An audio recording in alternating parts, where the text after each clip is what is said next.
Hi everyone, I am Maria Anzelga Torino, and I am here to discuss the physical and mechanical properties of wood. Let's start with the physical properties. These properties describe the quantitative characteristics of wood and its behavior to external influences other than applied forces. Later on, we'll tackle the different properties including moisture content, density, dimensional stability, and others.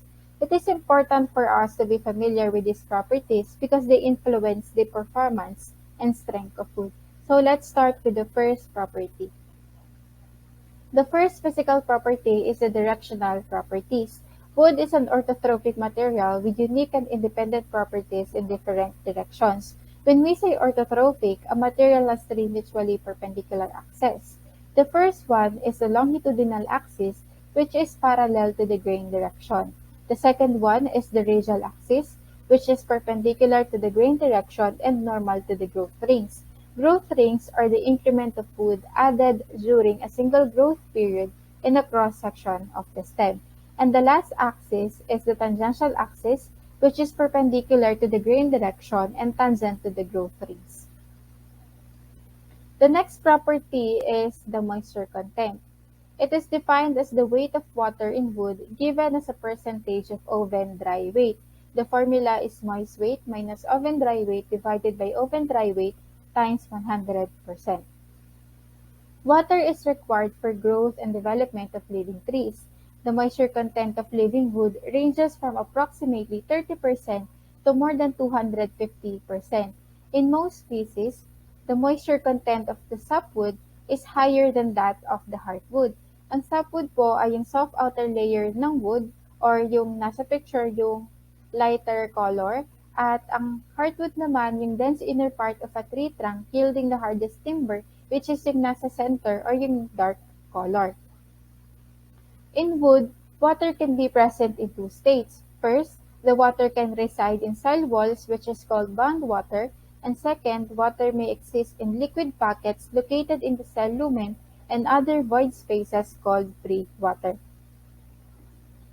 And here we can see the average moisture content of wood. And the given species in the handbook are western red cedar, Douglas fir, white fir, western hemlock, eastern hemlock, larch, loblolly pine, ponderosa pine, Sitka spruce, and average of 27 softwood species. Makikita rin natin yung percentage ng moisture content nila for heartwood and sapwood. The next property is the dimensional stability. It refers to how wood shrinks and swells in relation to moisture gain or loss. Wood is dimensionally stable when the moisture content is above the fiber saturation point. Ano ba yung fiber saturation point? Fiber saturation point is the moisture content at which the cell walls are saturated with water, but at which no free water exists in cell cavities, meaning bound water lang yung present sa wood at walang free water na nag-i-exist sa mga void spaces ng wood. And kapag ang moisture content ay mababa sa fiber saturation point, may chance na mag-shrink ang wood kapag nagkaroon ng moisture loss. At possible naman na mag-swell ang wood kapag nagkaroon ng moisture gain. In terms of the directional properties, for longitudinal direction, ang average linkage values from green to oven dry are between 0.1 and 0.2%. However, for tangential and radial directions, the shrinkage is much more pronounced. The next property is density. We all know that density is the mass per unit volume at some specified condition. Hence, wood density measures the amount of actual wood material in a unit volume of wood. And the density for wood depends on two factors: the weight of the basic wood substance and the weight of the moisture retained in the wood. Wood density varies with moisture content and must be given relative to specific condition. Values of density are generally based on the wood weight and volume at one of three moisture conditions. Meron tayong tatlong condition. The first one is oven dry, wherein the moisture content is zero. The next one is liquorine, wherein the moisture content is greater than 30%. And the last one, induced, wherein the moisture content is between oven dry and green. Also, naapektuhan ng density kung paano ma-hold ng wood ang fastener. Ang sample po ng fastener ay nail. The more dense the fiber, the more fiber per unit area and the more bite the wood will have on a friction-based fastener like a nail. Pero magi-split naman ang isang wood kapag more dense siya tapos malaki din yung nail. So kapag less dense, hindi naman kaya ma-hold ng isang small nail nang mahigpit yung wood. The next property is the specific gravity. It is the dimensionless ratio of the weight of a volume of wood at a specific moisture content to the weight of an identical volume of water at 62.4 pounds per cubic feet. At ang formula po natin dyan ay density of wood divided by the volume of water. Also, specific gravity provides a relative measure of the amount of wood substance contained in a sample wood. It's also a shorthand way of saying how dense a material is as compared to water. To give an instance po dun sa formula, for example, meron tayong density ng wood na 31.2 pounds per cubic feet at ang specific gravity niya is 0.50 dahil 31.2 divided by 62.4 is equals to 0.50. For engineering purposes, specific gravity is normally based on the oven dry weight and volume at 12% moisture content. The next property is the thermal extension. It is the tendency of a matter to change in shape, volume, and area in response to change in temperature. And the thermal expansion of a dry wood is positive in all directions. It expands when heated and contracts when cooled. Wood is a good insulator and does not respond to temperature changes in the environment. And for wood that contains moisture, it reacts differently to varying temperature than does dry wood.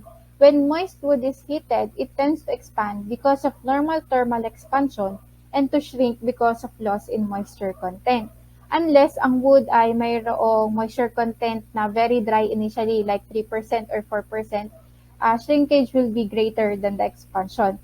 And for intermediate moisture levels naman like 8% to 20%, ang mangyayari, wood will expand when first heated at unti-unti magsishrink siya into smaller volume as it loses water. The next property is the coefficients of friction. The coefficients of friction for domestic softwoods vary little among species and depend on wood, moisture content, and roughness of the surface. Above the fiber saturation point, friction coefficients remain fairly constant until considerable free water is present. And for static coefficients of friction, they are generally greater than sliding coefficients, and the latter depends somewhat on the speed of sliding. However, at high moisture content, the coefficient of friction decreases substantially as the speed increases. At nakapresent din po dito yung for conditions ng wood and their respective static and sliding coefficients. The next property is the electrical conductivity. Dry wood is a good electrical insulator and cannot conduct electricity, but with increasing moisture, its electrical resistance decreases.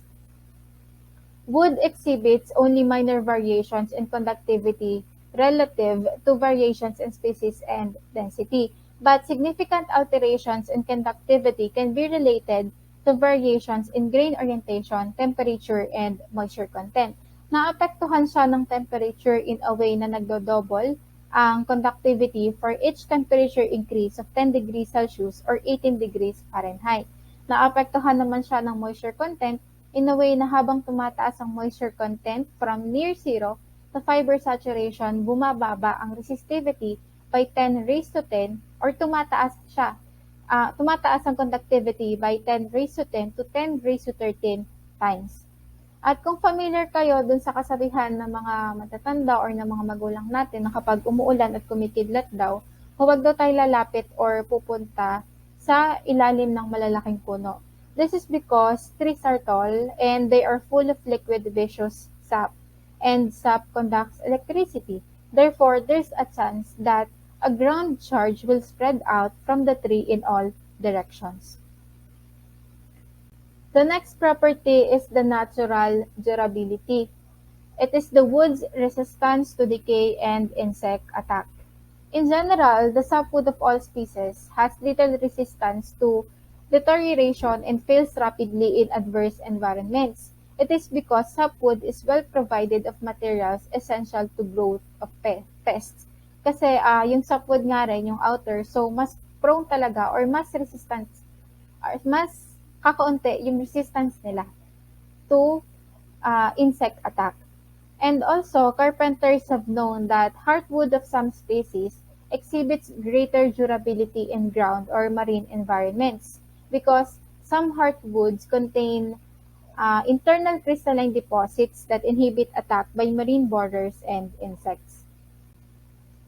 And the next and the last physical property of wood is the chemical resistance. Wood is resistant to many chemicals. It is a preferred material for processing and storing chemicals that are very corrosive to other materials. Kung yung kanina, yung natural durability, more on insects siya, dito naman, syempre, chemicals.